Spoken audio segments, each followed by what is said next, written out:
Alrighty guys, it is Quadman here today, and I bring you another Dragon Ball discussion about Dragon Ball Super, Toppo, Jiren, and the Tournament of Power. Before we get deep into this video, as always, if you guys have not somewhat caught up to where the spoilers are in Dragon Ball Super, this video will contain light spoilers, even though this is more of a general conversation. So without wasting any more time, let's get straight into this video as I'm going to dive into whether or not we can look at Jiren as Toppo as symbols for Goku and Vegeta to surpass Beerus and to get on the God hierarchy. So let's get this party started. So the first thing we have to do is we gotta talk about Dragon Ball Super from the very beginning and even in going into Battle of Gods. And when we initially saw Battle of Gods before Super remade that arc, I think a lot of us thought to us in our heads that although Goku was not as strong as Beerus, when he attained the Super Saiyan God ability, we all thought that he was somewhat close to Beerus in terms of power, based off of the fact that he was fighting on him and it was implied that Beerus was using at least 50 to 70% of his abilities against Goku. So with this said, we all felt that Super Saiyan God immediately closed a gap between Goku and Beerus that we thought was going to exist for a long time. But the show kind of switched off from this and kind of made Beerus seem a lot stronger as the series went on, as we see that going into the Resurrection of F fight, Goku has attained a Super Saiyan Blue transformation, which was originally referred to as Super Saiyan God Super Saiyan, and even with Super Saiyan Blue, Goku and Vegeta were still said to be lower than what Beerus was, so it did seem like getting a completely new Super Saiyan transformation and training with Whis was not enough to close the gap between Goku and Beerus, which means that Beerus held back significantly much more against Goku in that initial fight when Goku was a Super Saiyan God, as opposed to what we initially thought. And the funny thing about this, guys, is that as the series continues, I think the scaling between Beerus, Goku, and Vegeta continued to get larger because Goku and Vegeta kept getting new feats, and they were still somehow behind Beerus. When we go on to the Universe 6 tournament, we see that Goku and Vegeta are still continuing their training with both Beerus and Whis, so once again, they're getting even stronger than what they were in the Resurrection of F arc, and even after this training, Goku unlocked his Super Saiyan Blue Kaioken form, which he specifically said he was using in order to fight Beerus and surpass him in the future, and when we look at that in Goku's fight against Hit, we all thought that, wait a minute, Super Saiyan Blue plus Kaioken has to be a lot closer to what Beerus is now, and how much stronger is Beerus really than Goku, with Goku multiplying a power level of a Super Saiyan Blue? And when you consider the fact that Hit was able to easily dispose of a Super Saiyan Blue Vegeta, we all could have said at the point of the Universe 6 tournament that Beerus and Champa were essentially the limit to what we thought of in the Dragon Ball universe other than the unknown gods at the time, and that the Super Saiyan Blue Kaioken would have definitely have made it a closer gap. But this is until Zeno came around, and when Zeno came around, this completely changed the way that power scaling was, and I'm going to talk about this more specifically later on in the video, but Zeno completely changed the ball game of how the Dragon Ball storyline works in terms of surpassing power and reaching new heights. But the interesting thing is, though, is that when we go on to the Future Trunks Zamasu arc, here is where things really get under our skins, and I felt like a lot of Dragon Ball fans got very irritated, as I've seen in a lot of Konsenshu forums and comment sections, once we got to the actual Future Trunks arc. So in the Future Trunks arc, you have three Saiyans who have a power level that is somewhat on par with the gods. You have Goku and Vegeta with Super Saiyan Blue. Goku has the Super Saiyan Blue Kaioken,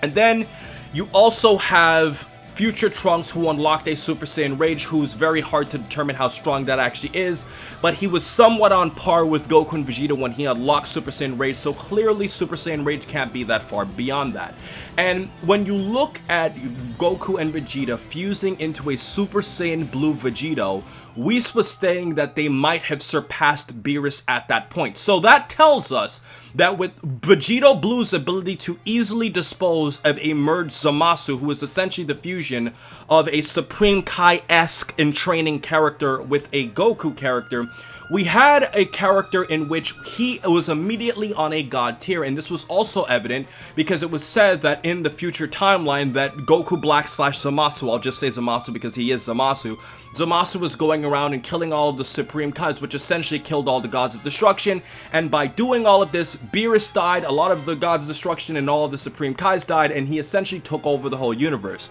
And how did this all happen with the Grand Priest not knowing? Well, we don't really know the answer to that specifically, but what we do know is that all of the gods and the Supreme Kais were killed as a result of Zamasu. So,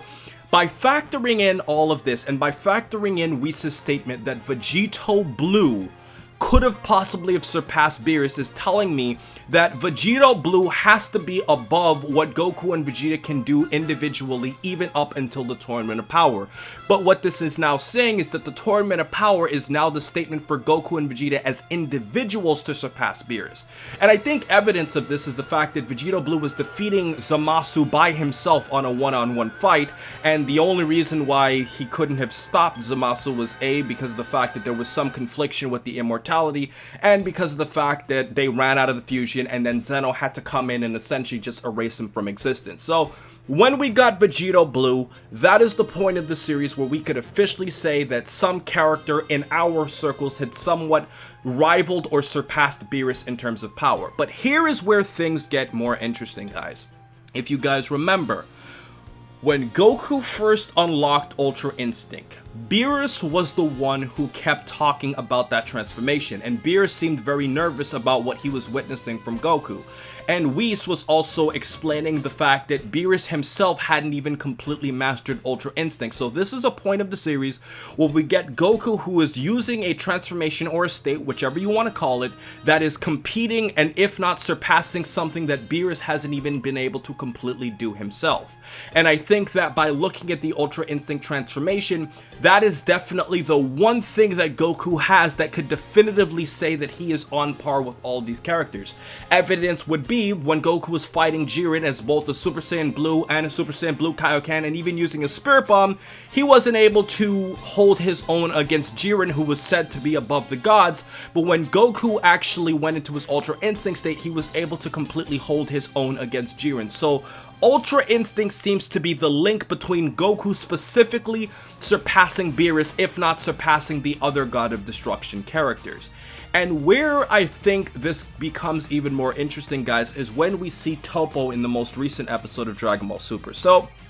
it's been stated that Toppo has been training with both Vermouth, or Belmont if you want to go with the more original translation, and Makurita to become a God of Destruction. So even if Toppo isn't as strong as a God of Destruction, he's definitely near the tier that a God of Destruction would be, and this is evident based on how easily he was just mopping the floor with Frieza. And even if Frieza wasn't completely using its golden form through the entirety of the fight, it still shows you that if you can fight Frieza at this point, on top of this, you know, giving Android 17, who was fighting against the Super Saiyan Blue Goku, this all says that Toppo has to be near God of Destruction tier, so we can kind of use Toppo as a God of Destruction platform for describing how strong Goku and Vegeta have come. And I've already mentioned how Goku's Ultra Instinct is really the signal of how strong he is getting as an individual, but Vegeta's new Super Saiyan Blue, which I will call Super Saiyan Bluer, that's what my friends are referring to it, Super Saiyan Bluer,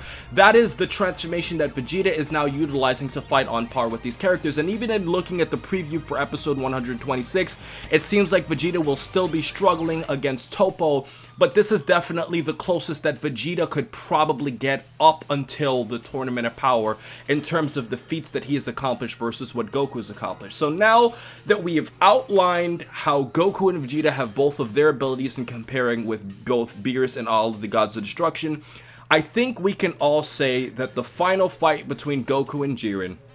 is going to solidify this point, because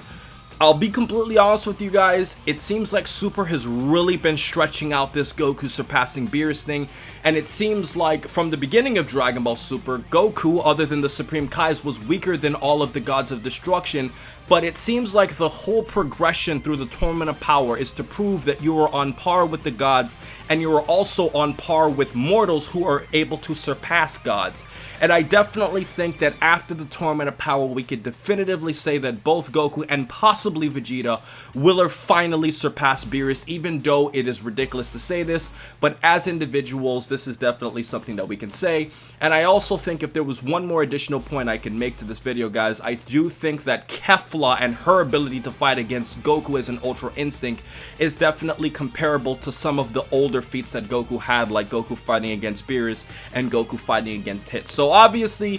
fighting against Kefla, Jiren, all of these characters I think will ultimately solidify this question, guys. But let me know what you guys think about Goku and Vegeta surpassing all of these gods in the series. And in addition to this, guys, do you also have a problem with what I was mentioning earlier about Zeno and the Grand Priest, with them kind of breaking the Dragon Ball mold in the sense where no matter how strong Goku and Vegeta and friends can get, they will never be able to get on par with Zeno and the Grand Priest because of how strong their feats tend to be, with the Grand Priest easily breaking up a fight between a God of Destruction earlier in Dragon Ball Super, especially in the manga, and looking at how Zeno's just able to erase arguably the biggest villain in Dragon Ball history with just the blink of an eye. So those are all of my points. Let me know what you think, and please remember to rate, comment, and subscribe. And remember, as I always say, to have a great day, guys.